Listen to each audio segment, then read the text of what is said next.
brought to you by Agilus Diagnostics.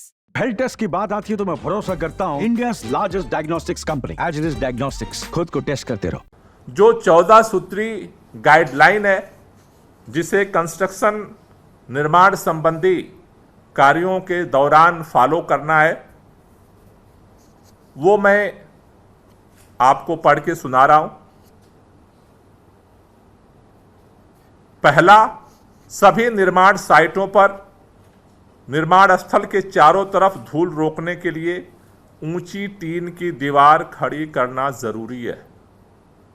जहां भी construction हो रहा है उसके चारों तरफ ऊंची टीन की दीवार खड़ा करना जरूरी है। सब लोग इस काम को शुरू कर दें।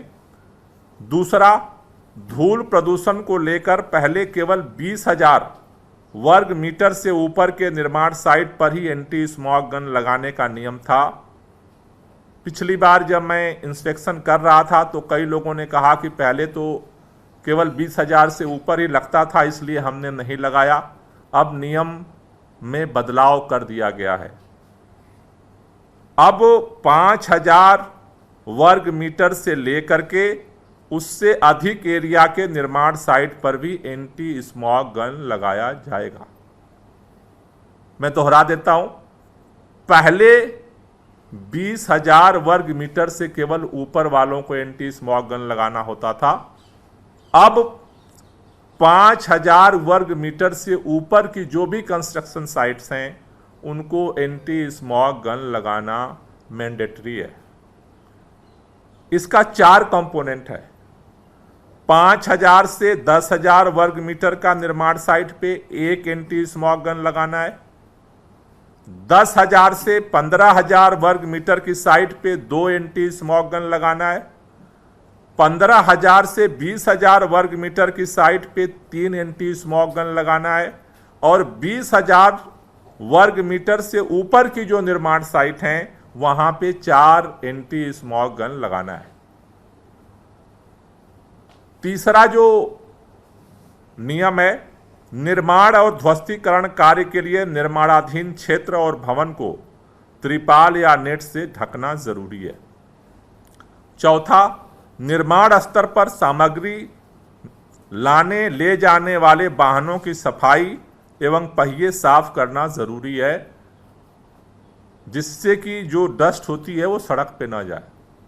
क्योंकि बहुत सारी गाड़ियां आती हैं निर्माण साइट पे और बिना सफाई के वो सड़क पे जब जाती हैं तो सड़क पे जो है वो डस्ट पैदा करती हैं, जो PM10 में कन्वर्ट हो जाता है।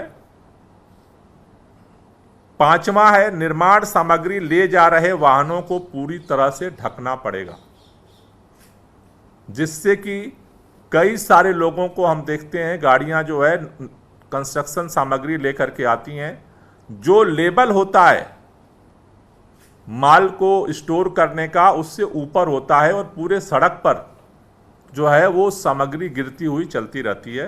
इसके खिलाफ भी कार्रवाई होगी। छठा, निर्माण सामग्री और ध्वस्तीकरण का मलबा चिन्हित जगह पर ही डालना जरूरी है। सड़क के किनारे या उसके भंडारण पर प्रतिबंध है। आप ऐसा नहीं है कि आप कंस्ट्रक्शन कर रहे हैं मलबा उठा करके कहीं भी ले जाकर डाल सकते हैं। उनके लिए जो निर्धारित जगह है वहीं पर आपको डालना पड़ेगा। सातवां, किसी भी प्रकार के निर्माण सामग्री अपशिष्ट मिट्टी बालू को बिना ढके नहीं रखना है। मैं जब पिछले दिनों कई निर्माण साइट पे गया तो मैंने देखा कि ऐसे ही मिट्टी जो है वो पड़ी हुई है, खुली है, बालू जो है वो खुला पड़ा हुआ है, उसको भी ढक के रखना है तिरपाल से, बजाय कि आप उसको ओपन में खोल दीजिए।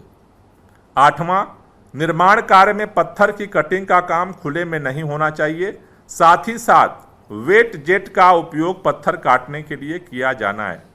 नवां, निर्माण स्थल पर धूल से बचाव के लिए कच्ची सतह और मिट्टी वाले क्षेत्र में लगातार पानी का छिड़काव करना जरूरी है।